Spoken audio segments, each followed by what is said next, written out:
Welcome to Broadband Action, a podcast produced by the Community Broadband Action Network. I'm Curtis Dean. Today, we are going to be talking about what one locality in Wisconsin is doing to take action on hopefully controlling their broadband future by really taking a close look at what they have and what they don't have. And I'm really excited to be joined by these next two folks. This is Jessica Hatch, who is the broadband coordinator for Door County, Wisconsin. Hi, Jessica. Hi. And we also have Hugh Zettel. Zettel. There you go. Yeah, there you go. Hugh Zettel. I won't re-edit that because people know I mess things up. So we'll just go with it. Hugh Zettel is the Door County Broadband Committee chair. And for those of you who don't know Door County, you are kind of up in the tip of the thumb of Wisconsin. Is that an accurate thing to say? Yes, we are the thumb. We always say we're the thumb. Yeah. and also, look backwards. Michigan, Wisconsin, Yeah, their thumbs, they look like opposing hands, actually, kind of. Right. Well, no, they're kind of they do, same. Yeah. Well, they're like mittens that face each other. We've had that discussion before because our fellow C-band co-founder John Willa lives up near the thumb of Michigan. So there you go. Anatomy and broadband today on our podcast. So, but you guys are up. You're a very remote and rural area and location, and so. But what you're doing, I think, is a really great model for communities, localities, counties across the nation that can be, doing some local planning for better broadband. So I wanted to bring you on, and thanks for both for joining us. Starting off, Door County is really kind of putting its money where its mouth is, in that they've one of the few places I've heard of that have actually hired a staff person, in your case, Jessica, you, to be a full-time broadband coordinator. What was some of the reasoning behind the county investing in with the human resources needed to do a good planning effort? Well, one of the biggest reasons was that the county itself had invested in an engineering analysis with a couple private companies, municipalities in the area to kind of do an assessment countywide to see, what's the lived experience here in Door County and what's, our broadband desert like in the area. And one of the biggest recommendations from the engineers from Finley were to have someone that is full-time, that is designated specifically to handle broadband, because I think, everyone that is in this area at this point and having these conversations, they really understand the challenges of trying to, throw this on your GIS person or your IT person, right, or economic development. It really does need its own care and someone full-time designated to really have those conversations and help with that. So they had to make a decision at the time. Is this position going to live with economic development, or is it going to live with the county? And thankfully I ended with the county. Now, there was already a broadband committee in place even before you came on board. Is that correct, Jessica? Not at a county level. We had a couple. We had a couple local committees that had been in place in a few municipalities, kind of tackling those conversations. Okay. And then that was one of the other catalysts was, well, this movement is kind of going in this direction where everyone's kind of having these conversations individually.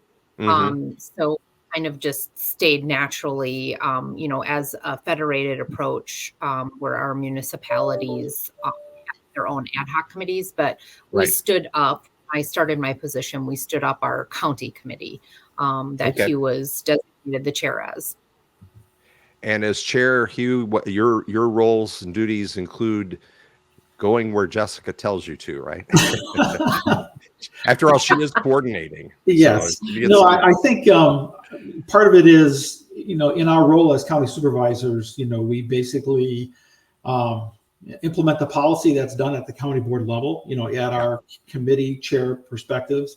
Part of it is bringing in the right sort of stakeholders, providing Jessica air cover, because we have such a diverse mix within Door County. In the southern part of the county, it's all rural, all agriculture, large dairy farms. And as you go further north, it's more seasonal homeowners, Right. Door County tourism, that sort of thing. So there is a lot of fragmentation, if you will, relative to the broadband needs per se. And I think that also drove the federated approach. So part of it is working hand in hand with Jessica. Maybe I'm too hands-on, but we complement each other's strengths, I think, quite well. And, where there's challenges with some of my colleagues, I'm able to provide her air cover, as well as, get engagement, not only with the county board level, but also with some of the municipalities. So, for example, one of the towns that I represent as my county board in the county area that I serve didn't have a committee, and very small town, very rural. And I worked to get a committee stood up, for example, right? Otherwise, that Jessica only has so much, that she's able to do to try to, cajole and twist arms to get a town board to get a committee going. So since I kind of represented, part of that town, I helped them stand up a committee. And just given the role that I'm at the countywide level, I, kind of help them, bootstrap, I attend most of their meetings, and to get them going. So, we kind of, leverage, each other, to try to make it successful countywide. I think my confusion about whether the broadband committee predated you, Jessica, is the fact that we have a person from Ellison Bay that joined C-band like 3 years ago, and I think they were part of the Ellison Bay. Yeah. Yep. And so that I was thinking but that was probably just for Ellison Bay, and now you guys are all working together, which makes a lot more sense because you have so much in common. Yeah, he lives in Ellison Bay, which is in Liberty Grove as the municipality, and he and his wife Karen helped stand up. They're the oldest and longest running, and they've been the most active in the county, which he just stepped down last year as chair. But they're at almost 10 years of that committee. Wow. So yeah, and extremely active because of the needs that he and Karen really need, and they're still in a desert after 10 years of work on their own. So yeah, it may start out as something you get involved with to help your own situation, but then you easily get pulled down the rabbit hole of, wow, this is really important for everybody, and then it becomes much bigger than yourself. Absolutely. That's for sure. Right. Now, talk about the process that you've been engaging in Door County. From when you kind of started the efforts, what have you done to this point, and where do you stand with your process? Well, I think things really got rolling with the engineering analysis. That wrapped up kind of January, February of 2022. And then that, turned into the process to try to find someone as the coordinator. And once we had our committee on board at a county level, it was really digging into what direction we wanted to go and the things that we wanted to get started on. One of the biggest pieces of the puzzle were making sure that we had some ad hoc committees out there at municipal levels to get that feedback and have people involved at a grassroots level in each municipality. So some of those were underway, and the county administrator had asked those municipalities to do that a little bit prior to me coming into my role. And then there was a lot of outreach and follow-up to kind of push that boulder along so that we would have those. And then, meeting Hugh, us getting to kind of know each other and have that conversation, like where are we going to go with the committee? How are we going to kind of tackle these things? And, we had to get a charter going and make sure that we had all the stakeholders we needed. And then really it was kind of determining, we all have this long-term view of BEAD funding.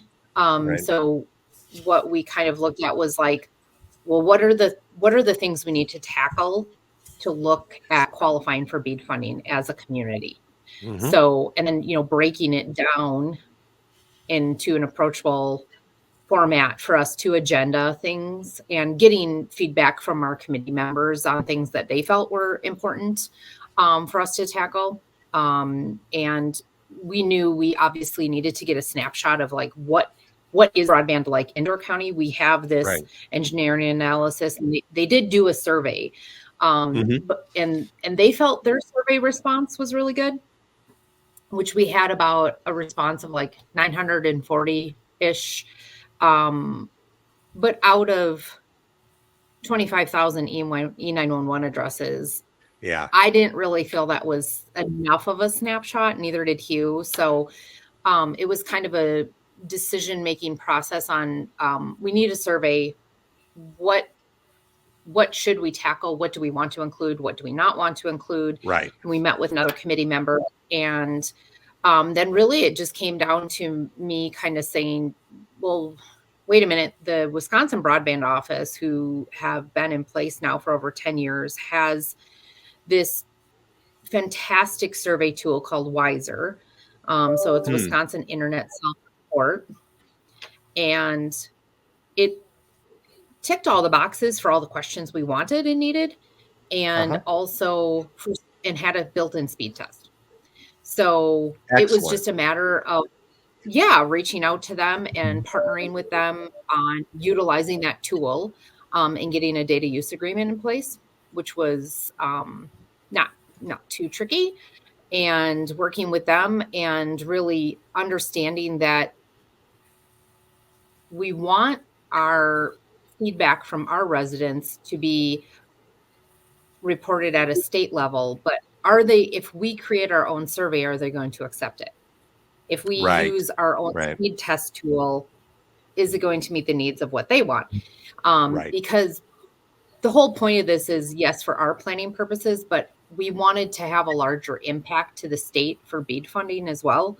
So, we decided to partner with them and use the Wiser survey because twofold: positive impact to us locally and positive impact at a state level for funding. So that was really just a no-brainer for us to make that decision. Absolutely. It's nice that you have access to something like that. It is.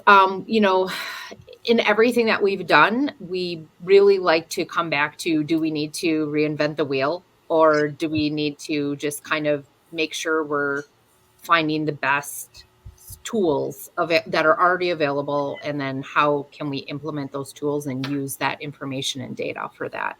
And then after that, meeting with and discussing and explaining to our municipal committees, this is the tool we've chosen, and doing like a very large PR push on that survey. And almost every single one of our 19 municipalities, I think we just had probably 4 of them that didn't, all mailed out.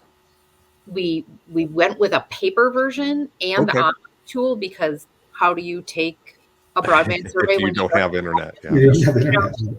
You don't have internet, you can't take this. And we knew that the most important data to capture are the people that have no service. Yeah. So no service available locations are extremely important. And we have an older community here as well, and they respond better to that version. So we pushed out a short and sweet version. Right. With the key things you needed to know. Yeah. The key things we needed to know, and with a return address to me or a return email to me, if they wanted to take a picture of it, whatever it was, we weren't sure what that was going to garner. And I'll just tell you, so I've personally entered over 1,000 responses into Wiser myself. Wow. Like physically over the past year. So we've had, to date, we are at 4,167 responses. Wow.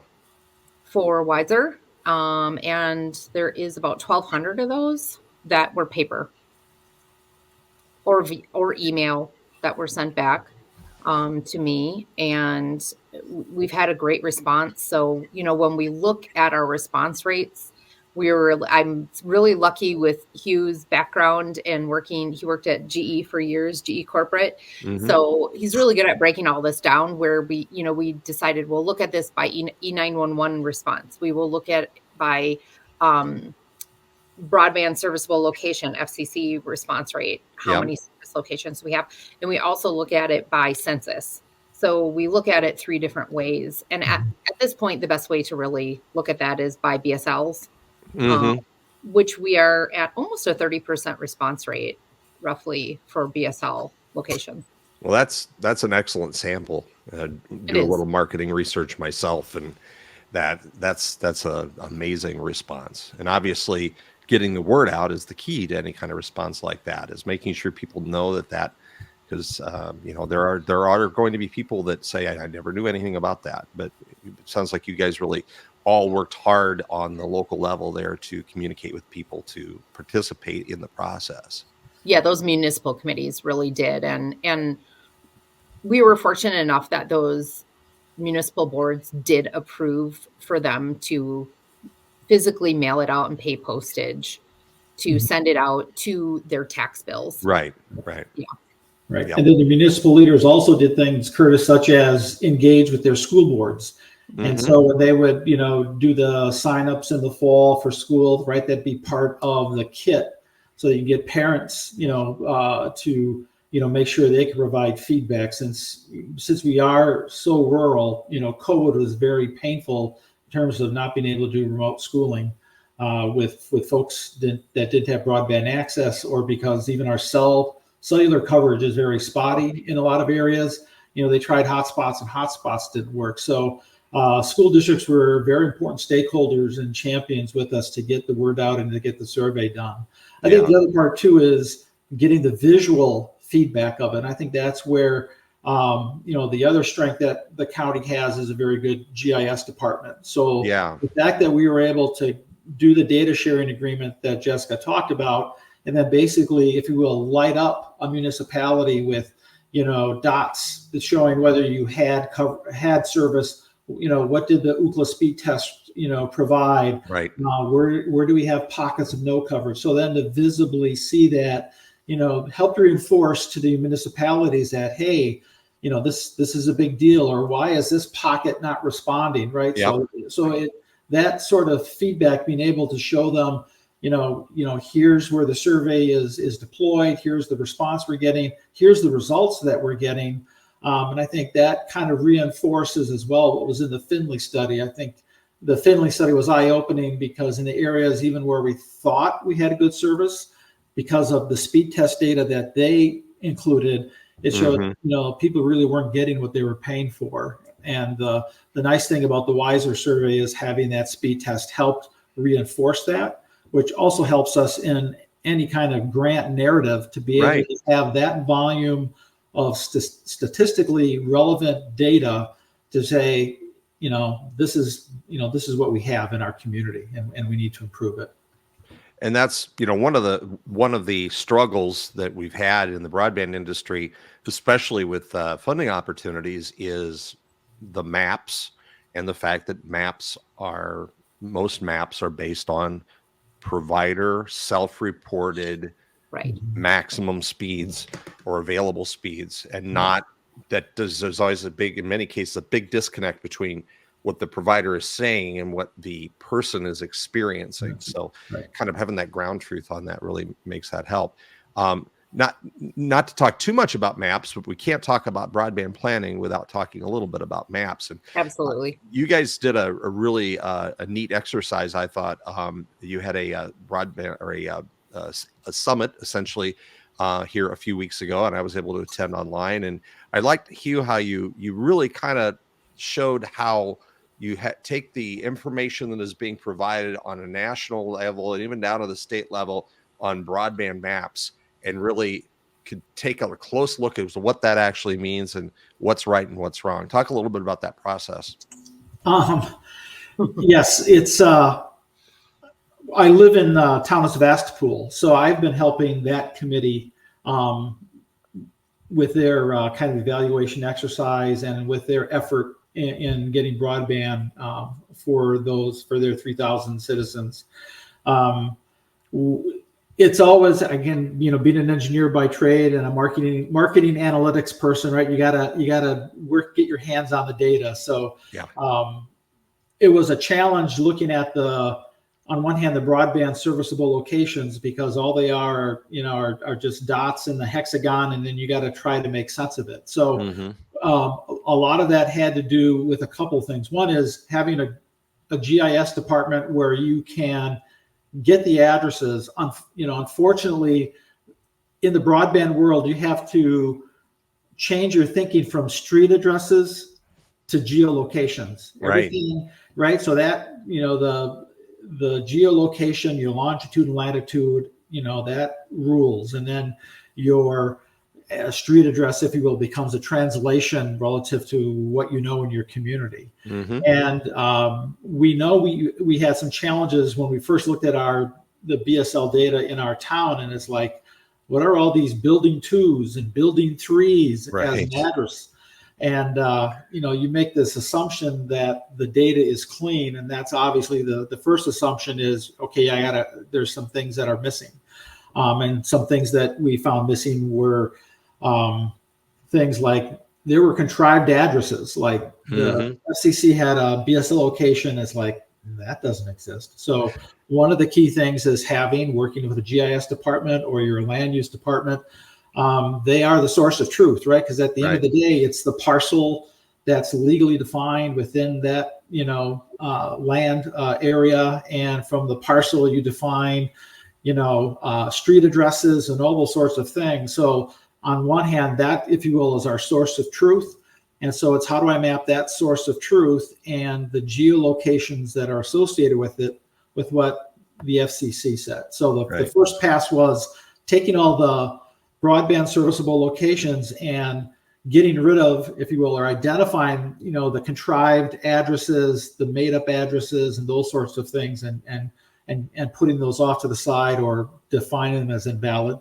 The second one was taking all the locations. We are rural, have a lot of farms. And so you're primarily putting a connection to the house. You're not putting a connection to the barn, to the machine shed, those sorts of things. And that's where we had a lot of these building 2, building 3 locations in the FCC data that I flagged right away and say, okay, I got to look at these separately because they're probably associated on property that has a farmhouse. And so it was reconciling those. So that was another set of locations that we said, okay, those are invalid. And then once we got that done, then we were able to say, okay, these match up with real addresses that we know about. So then you can sort out whether or not, the house that you have a match with, is that house a house that somebody's living in, a dilapidated property, those sorts of things. We're fortunate in that our land use department does aerial photography of the county every 2 years. Great. So we have very good data. It's high-res photography. Yes, it is a top-down, but then it's got a 3D viewer, so you can pan to the side to look around trees and those sorts of things. So it saves you all that time of driving around, to a large rural area to see what's there. So we're able to do that. So then we were able to define what BSLs were really good or accurate. We had the ones that were invalid in our town. It's about 5%. I helped out another town down the road from us, has about 2,000 some locations. They had a 10% defect rate, if you will. Defect meaning they weren't really BS. There weren't broadband serviceable locations. As I called them in the summit, they were BS locations. Yes, the BSLs. Yes. Yeah. And then after that, there's still a pocket of addresses, the town addresses or E91 numbers that were in parcels that didn't have a BSL. Okay, so are those real or not real? So that was the last step. So it's matching the BSLs to real addresses. That was the first thing. Getting rid of the bogus BSLs, and then for the addresses that didn't have a BSL, determine whether or not there really was a valid one. And right, there's things like houses get built, businesses open, Sure. on properties gets built. So, we were, every community's got typically building permits that have to get issued, right? So you can get a file from the county clerk or municipality, say, hey, give me your building permits, and to get a building permit, you need to have an address. So those sorts of things, you'd have a list of those that you could use to help reconcile to get then a solid list. A lot of work parsing all this data that you have exposure to. So that's you're probably not unlike a lot of other people have been staring at a lot of maps and looking at a lot of spreadsheets over the past few months or even years. Yes. Yes. And that's where committee comes in nicely as well, right? There are one of the interesting things that we learned is to help us determine whether or not a location is real or not is our town clerk gave us the idea, said, hey, why don't I give you our tax assessor file? Mm-hmm. Because, it basically has to assess all the parcels, whether it's a farm field, a commercial property, a residential property. And when you think of the rigor that an assessor has to do to meet the Department of Revenue for the state of Wisconsin's requirements, Mm-hmm. right? They have to be very accurate in describing a building and assessing its value, all those sorts of things. So we had data that would show for a parcel, for example, we had a BSL on a location that had a total improvement value of 0. So a total improvement value of 0 would be either a non-for-profit type of non-taxable location, Mm-hmm. or could be a farm field, right? There's no improvements, no buildings, no nothing, right? And this tax assessor file also gave a sanitary status of whether it had a septic tank or a municipal system. So we had something that had 0 improvement on it, but yet it had a septic system. And it's like, well, that doesn't make sense. Yeah. Right. And it turns out it was a cemetery, right? They had a Aha. small little building, with a toilet, for in a maintenance area. Yep. But, we're not putting broadband in a cemetery.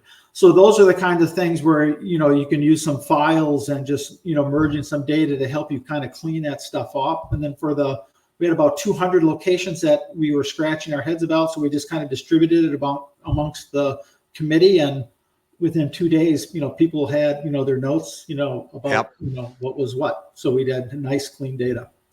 Well, it's nice that you've built a team to help with all these tasks that you're doing. What are the next steps? I mean, what is the end game here for Door County? Is the county going to be providing any funding support? Is your primary role just to make sure that the BEAD money that is invested wisely? What's your end goal here? Well, the county has ARPA funding that is going to be and is designated and set aside for each municipality. What they originally looked at was $25 per E911. Okay. And then, that's kind of a fixed and a snapshot in time. That's what's Mhm. available.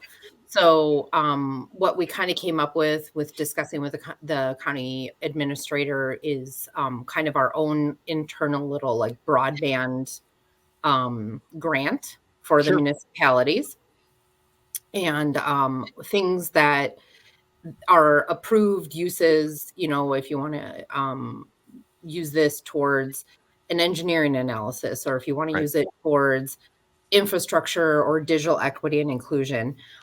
They just need to meet the needs on the requirements, Mhm. having a committee, having discussions, addressing certain questions that we want them to talk about, and making sure that they can tick the box and say, like, we did look at this, we did these, these small activities.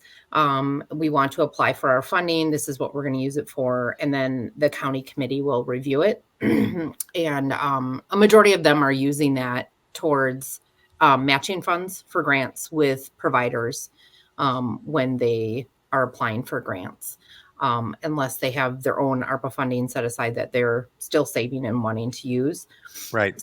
That's kind of the end game here is making sure that each municipality has they've issued a request for proposal. They have found an internet service provider to partner with in a public-private partnership to apply for fiber to the premise for all locations and businesses under their municipal boundaries.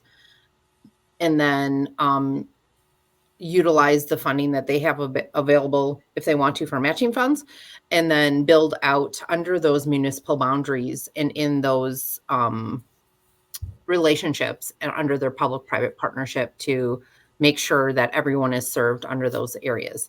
So that's been our strategy the entire time. Well, the exercise that you're going through is something that I think is amazing, and that's why I wanted to spotlight what you guys are doing, because this is how other communities learn, is by watching the examples of communities like Door County that are really trying to provide some guidance and help ensure that their residents are served better by the time this whole process is over. Just real quick, what has been the response from the provider community in Door County? Have they been participants in the process, and do they seem to be willing and interested in filling some of these gaps that are identified?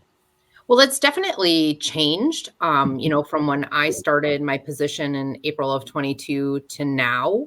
That has kind of taken a different course. At the time, we had one provider that was a CLEC that was willing to do work in the area. And what happened with all of these other ad hoc committees getting stood up and the process kind of growing and shifting and changing was we were able to get a lot more interest from other providers. And some of that was I was at Fiber Connect 2022 in Nashville and getting outreach from providers. But really the focus in the area has been to partner with local providers that are in the area, and or the shift recently has been a lot of partnerships with ILECs, just because we have some pretty massive make-ready challenges in the area. So it's a lot easier for them to meet the needs and for aerial deployment and not have to go through the same make-ready process. Yeah. As soon as the BEAD funding became real, around the middle of this year, the ILECs, if you will, came out of the woodwork. I mean, yeah. It was a lot of small regional players, CLECs. If the ILECs participated, they only did part of a community, not all of it. And it's to the point, Curtis, where not only are we seeing ILECs partnering as part of the RFP process, we're seeing them in this latest round of the capital project fund that the Public Service Commission has put out, where there's $42 million available. We have seen some ILECs just independently on their own go for funding in parts of the community, which we never would have imagined before. So they're being aggressive on their own part, which was a big surprise. There were some towns that weren't ready yet to make a decision on their RFP process, or some are going to reissue their RFPs because they've seen more interest from ILECs.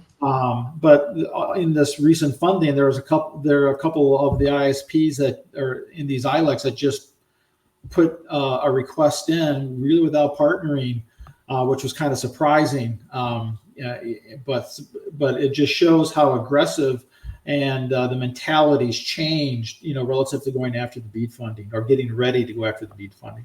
Yeah.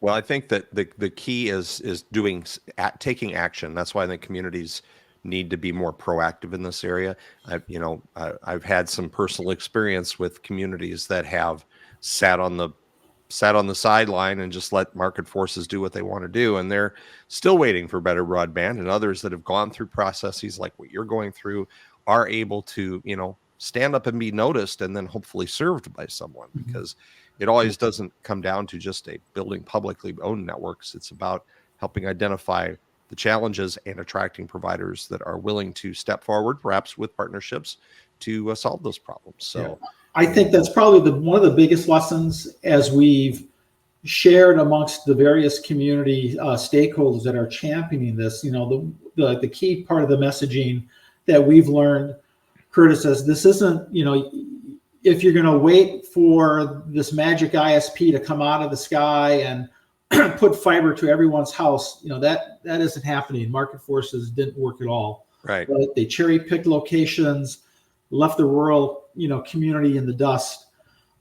So your community has to, spend some money. It's a tax levy, but if you put it in terms of an investment that you're partnering with someone to get over the hurdle rate to come into your community, the more and more we talk about investment and the more and more you show what that tax levy looks like as a portion of a monthly subscriber bill, right, and they really see how much they're actually, saving, or their how small that investment is to get the kind of service in their community, and putting in that kind of context, you're able to get a lot more buy-in. And there really hasn't been any,